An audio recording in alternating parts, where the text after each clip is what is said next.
Hola, ¿cómo les va? Les debía el video en el que les iba a hablar del problema del conocimiento, del modo en que el racionalismo resuelve el problema del conocimiento. Ahí hice un esquemita.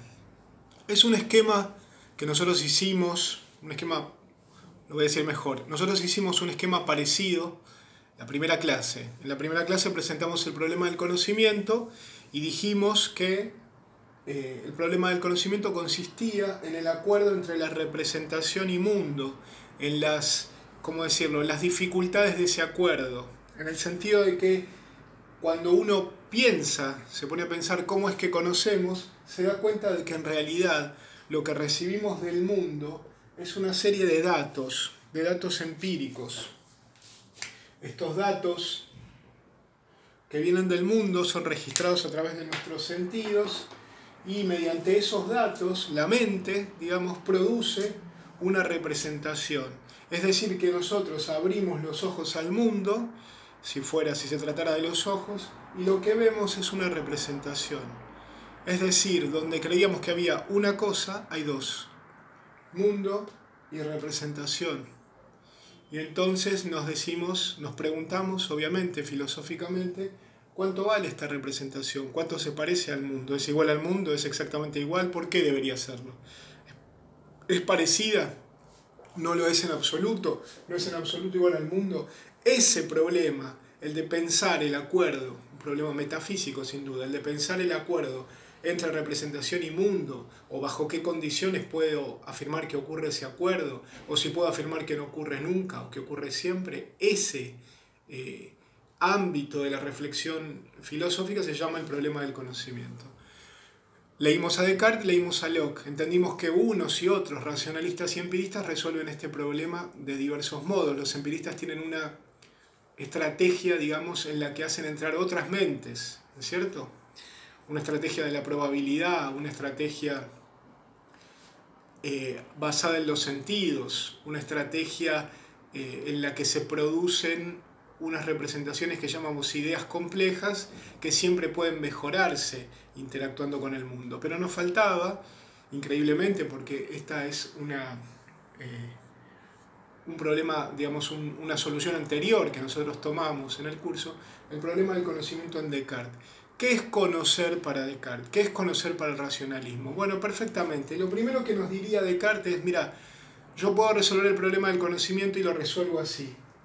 En tu dibujo, me diría Descartes, en este veo que hay el mundo y la mente y que parece que está separada, que la mente está separada del mundo y que esta es la dificultad del conocimiento, que la mente es algo así como de la piel para adentro y el mundo es de la piel para afuera.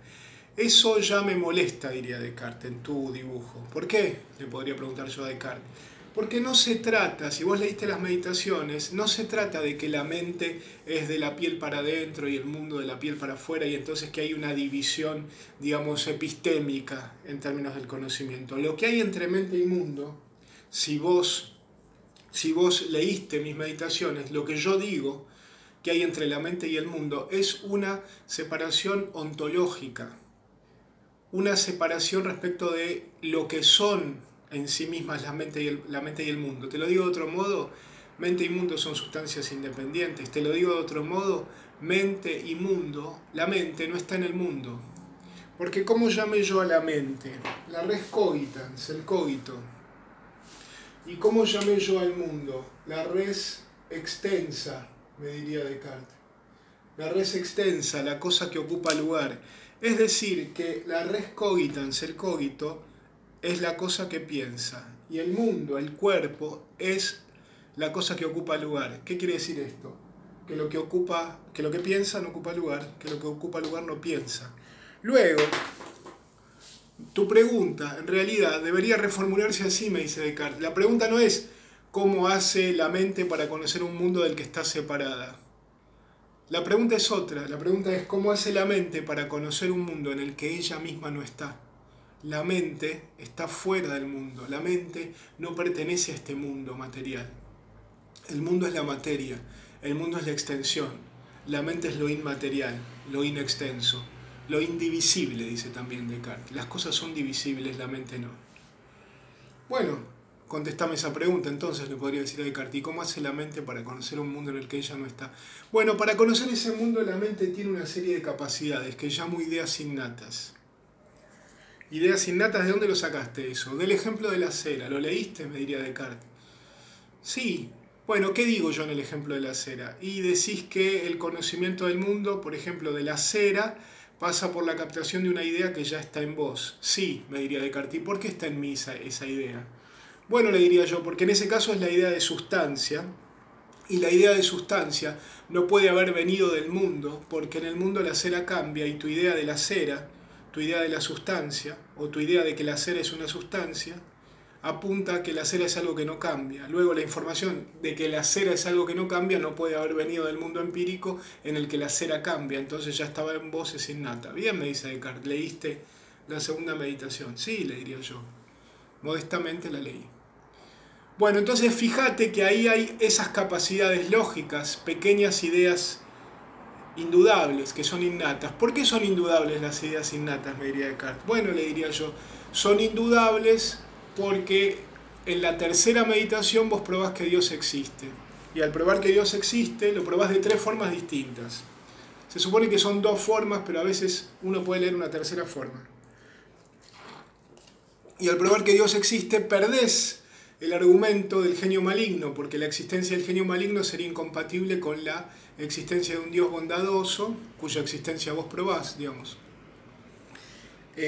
Y entonces 2 más 3 es 5, las verdades analíticas son indudables. Muy bien, esas ideas innatas, esas capacidades lógicas que están en vos, me diría Descartes, las llamo ideas innatas, son prácticamente trascendentes, están puestas por Dios ahí, para que yo conozca el mundo tal cual es, no tal cual me lo muestran los sentidos, no tal cual me lo muestran mis representaciones. Detrás de la representación, o la verdad de la representación, es una verdad que yo capto con la mente, que yo capto rechazando lo que el mundo me quiere imponer y yendo a buscar unas ideas que están en mí. Bueno, le digo a Descartes, más allá de toda tu nomenclatura escolástica, ¿en qué consiste conocer? ¿Se puede conocer el mundo tal cual es? Se puede. Dado cualquier objeto, me dice. ¿Qué quiere decir conocer el mundo tal cual es? Captarlo en su absoluta objetividad. Conocerlo objetivamente. ¿Se puede? Sí. Eso ocurre cuando conoces de acuerdo a la lógica. Para conocer el mundo tal cual es, uno debe aplicar el método. Es decir, rechazar las informaciones que vienen de fuera, las afirmaciones que vienen a través de la autoridad, cualquier autoridad, el otro o los ojos, los sentidos, cualquier autoridad, debe rechazar eso. Y debe preguntarse respecto de aquello de lo que quiere conocer, ¿de qué está compuesto? Voy a poner un ejemplo mejor. El mundo, pensado así por Descartes, me hace preguntas. Me pregunta, ¿quién mató a fulano? ¿Se puede conocer, Descartes, quién mató a fulano en el mundo? Se puede. ¿Qué hay que hacer? Lo primero que hay que hacer es rechazar lo que el mundo parece mostrar. Las verdades, las supuestas verdades que el mundo da. Los delatores que vienen a decirme quién mató a fulano. Rechazado eso, yo debo no hacerme la pregunta por qué es quién mató a fulano, sino que debo, cualquier pregunta, cualquier cosa que yo quiera conocer, debo separarla. Debo hacerme pequeñas preguntas.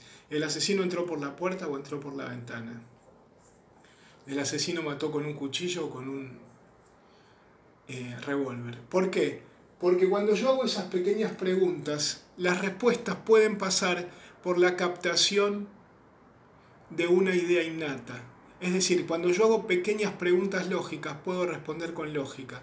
El responder con lógica en el sistema cartesiano está pensado como percibir una idea innata que está en mí. Por ejemplo, la idea de sustancia en el ejemplo de la cera. Una vez que hago eso, sintetizo.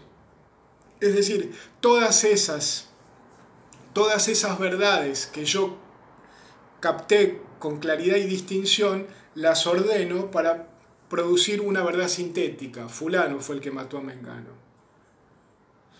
Luego hago revisiones y entonces estoy seguro respecto de mi conocimiento. ¿Y Dios qué tiene que ver en todo esto? Porque vos decís que Dios es quien puso en vos las ideas innatas. Hago un paréntesis. ¿Qué está diciendo Descartes ahí? La lógica es divina, la lógica es trascendente, la lógica es la verdad final del mundo. La lógica es una verdad trascendente en el sentido de que conecta con Dios. Cuando conozco de acuerdo a la lógica, conozco como si fuera un Dios. Mi único problema es que mis capacidades son limitadas. Tengo pequeñas verdades lógicas. Dios entraría al lugar, a la escena del crimen, y sabría quién mató a fulano. Como si su lógica fuera de una capacidad expandida, infinita. La mía es una lógica limitada, pequeña, parcelada. Las pequeñas ideas innatas. Por eso yo debo rechazar y dividir, sobre todo, la regla del análisis, la segunda. Dios que juega en tu sistema. Mirá, lo que yo te dije, fíjate que acá la mente la dibujé, ahí dibujé las ideas innatas y dibujé. Entonces, ¿qué es conocer?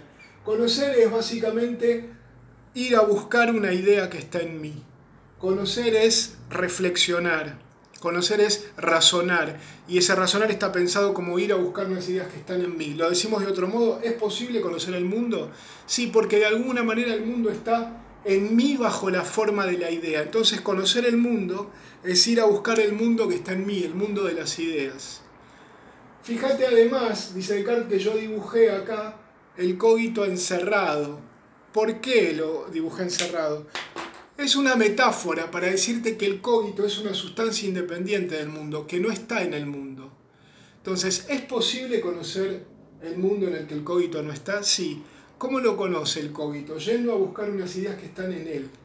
¿Y pero eso qué tiene que ver con el mundo? Bueno, me dice Descartes.